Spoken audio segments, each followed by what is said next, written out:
नमस्कार। मैं डॉक्टर नरेश शुक्ला और मेरे चैनल डॉक्टर ज्योतिष में आपका स्वागत है। आज जो हम लोग पढ़ेंगे और यहाँ सीखेंगे वो है छठे भाव का स्वामी अगर सातवें में बैठ जाए तो। छठे भाव का स्वामी सातवें में बैठ जाए तो सबको पता है छठे भाव का स्वामी अगर सातवें में बैठता है तो शादी के लिए परेशानी होती है। ये तो सबको पता है। किस तरह से मैं एग्जाम्पल दे रहा हूँ उसको समझिए। काल पुरुष की कुंडली बना लेते हैं हम लोग। 1 2 3 4 5 6 7 8 9 10 11 12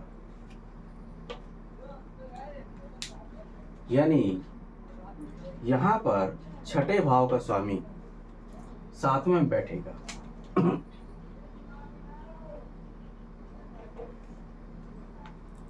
तो हम लोग ने जो पढ़ा है, बहुत से वीडियो बने भी हुए हैं कि शादी के लिए दिक्कत करता है, शादी में परेशानी करता है, शादी होना मुश्किल होता है। इसके अलावा क्या है? इसके अलावा भी है कुछ। जो सातवां भाव है वो व्यापार का भी है। सातवां भाव शादी के अलावा व्यापार का भी है। आप बहुत सी कुंडलियों में देखेंगे कि छठे भाव का स्वामी जब सातवें में बैठा है तो शादी में कोई परेशानी नहीं आई। इसका कारण ये भी हो सकता है कि कहीं न कहीं शुभ ग्रहों की दृष्टि पड़ रही हो। मान लिया गुरु की दृष्टि पड़ रही है यहाँ पर, तो शादी में कोई दिक्कत नहीं आ रही है।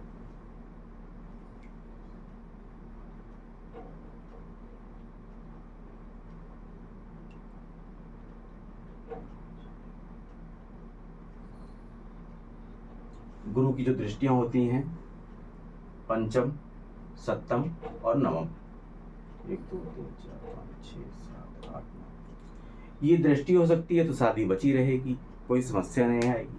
मान लिया ये दृष्टि नहीं है, फिर भी बहुत लोगों की शादी बची हुई है। ऐसा क्या कारण है?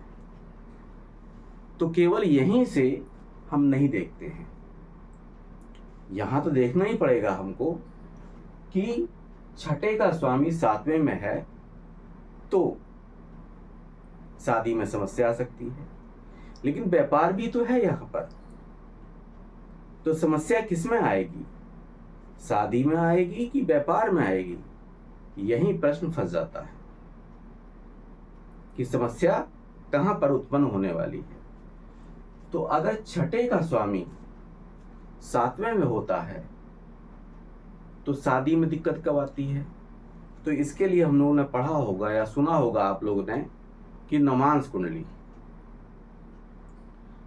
नवांश कुंडली में भी यहाँ छठे का स्वामी बुध है, आपकी जो कुंडली है या आपके रिश्तेदारों की कुंडली है उसमें छठे का स्वामी कोई और हो सकता है।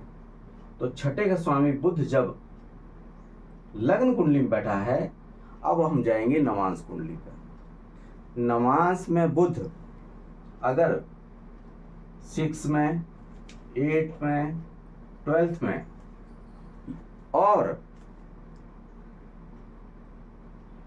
इनमें बैठा हो या पाप ग्रहों के साथ बैठा हो तो शादी में दिक्कत आ जाएगी। अब ये पूरा वीडियो होने जा रहा है। अभी तक जो पढ़ाया गया था आपको, जो आपने सुना था कि छठे का स्वामी सातवें में बैठेगा तो शादी में दिक्कत आएगी, ऐसा नहीं है। अगर वो नवांश कुंडली में भी यहाँ पर बुध गड़बड़ हो गया तो शादी में दिक्कत शुरू हो जाएगी।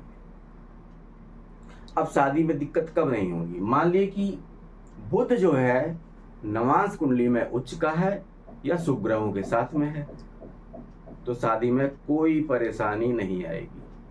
तो व्यापार के लिए क्या करेंगे हम? व्यापार के लिए हमको D10 चार्ट पे, जो व्यापार का चार्ट होता है, उस पे जाना पड़ेगा। उसमें बुध की स्थिति देखेंगे। बुध अगर 6 8 12 में, वहां पर जो मैंने तो ये एग्जाम्पल बनाया है, अगर वहां पर बुध 6, 8, 12 में है या पाप ग्रहों के साथ में है तो व्यापार आपके लिए नुकसान करेगा। D10 चार्ट में आपके पास जो भी सॉफ्टवेयर हो उसमें D10 चार्ट में चले जाइए और जो आपका छठे का स्वामी है उसको देखिए कहाँ पर है। अगर वो स्थिति ठीक है D10 में तो आप व्यापार कर सकते हैं, वरना शादी के बाद नौकरी ढूंढिए आप या नौकरी करिए। तो इन दोनों को ही देखना पड़ता है, नवांश कुंडली को भी देखना पड़ता है और D10 चार्ट का भी उतना ही महत्व है, क्योंकि यहीं पर मामला, यहाँ बहुत सी कुंडलियां आप देखेंगे कि छठे का स्वामी 7वें में है, शादी में थोड़ी बहुत दिक्कत आ गई और नवांश में भी वो ठीक है, बुध अच्छी स्थिति में है, तो शादी में कोई दिक्कत नहीं होगी। अब शादी में दिक्कत नहीं होगी तो व्यापार में देखते हैं। व्यापार के लिए D10 चार्ट पे जाना पड़ेगा। अगर दोनों ही जगह ठीक है, बुध, मेरे में बुध है, आपके में कुछ और हो सकता है, अगर दोनों ही जगह ठीक है तो आप व्यापार भी कर सकते हैं। अभी व्यापार का मैंने वीडियो नहीं बनाया, लेकिन आपको ये तो पता लग गया कि आप व्यापार कर सकते हैं कि नहीं। 7वां स्थान व्यापार के लिए कैसे, क्योंकि ये 10वें स्थान से 10वीं है, 10वें स्थान से 10वीं है, तो ये शादी के अलावा व्यापार को भी दिखाता है। जितना व्यापार के लिए और नौकरी के लिए 10वें स्थान दिखाता है, उतना ही ज़्यादा 7वां स्थान भी व्यापार के लिए दिखाता है। तो ये व्यापार या शादी संबंधित आप क्या बचाना चाहेंगे, शादी को, व्यापार को, आप अपनी कुंडली में देखिए। अब इसके बाद उपाय क्या है, लोग पूछते हैं कि उपाय क्या है। मान लिया शादी के मामले में, व्यापार में हमने उपाय दोनों ही सेम रहेंगे, ठीक है।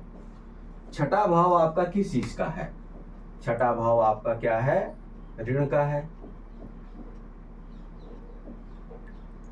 और शत्रु का है और बीमारी का है। ये उपाय हो रहे हैं। इन 3 चीजों का ये उपाय, मतलब छठा भाव है। अब ऋण को कौन बचाएगा, बैंक वाला। शत्रु से कौन बचाता है, वकील। और बीमारी से कौन बचाता है, डॉक्टर। तो जिनका छठे भाव का स्वामी 7वें में है वो बैंक कर्मचारी से, वकील से या डॉक्टर से शादी कर सकते हैं, तो उनकी शादी बची रहेगी। अगर नवांश में भी गड़बड़ हो रहा तो अब आप कहेंगे हमको तो तीनों ही नहीं मिले, अब कैसे बचेगी। तो छठा भाव सर्विस का भी है, नौकरी का कर लें। नौकरी में क्या करनी पड़ती है आपको, सेवा करनी पड़ती है। तो आप जो अपोजिट शख्स है वो सेवा के भाव में जुड़ जाए, यानी आदमी की कुंडली है तो जो लेडीज है वो सेवा के भाव में रहे, घर वालों के प्रति और पति के प्रति, उनकी सेवा के भाव में। अगर ये पत्नी की है तो पति को सेवा भाव में रहना चाहिए, लोगों की सेवा में, पत्नी की सेवा में, इनकी सेवा में, और नौकरी में भी रहेगी, सरकारी नौकरी में, तो ये शादी चलेगी आपकी। तो ये था आज छठे भाव का स्वामी 7वें में। मैंने इसकी पूर्ण जानकारी आपको दे दी। इससे संबंधित कोई प्रश्न हो तो आप मुझे भेजिए, कोई क्वेरी हो तो आप पूछ सकते हैं। इसी के साथ मुझको विदा दीजिए। चैनल को ज़्यादा से ज़्यादा सब्सक्राइब करिए, वीडियो को लाइक करिए। नमस्कार।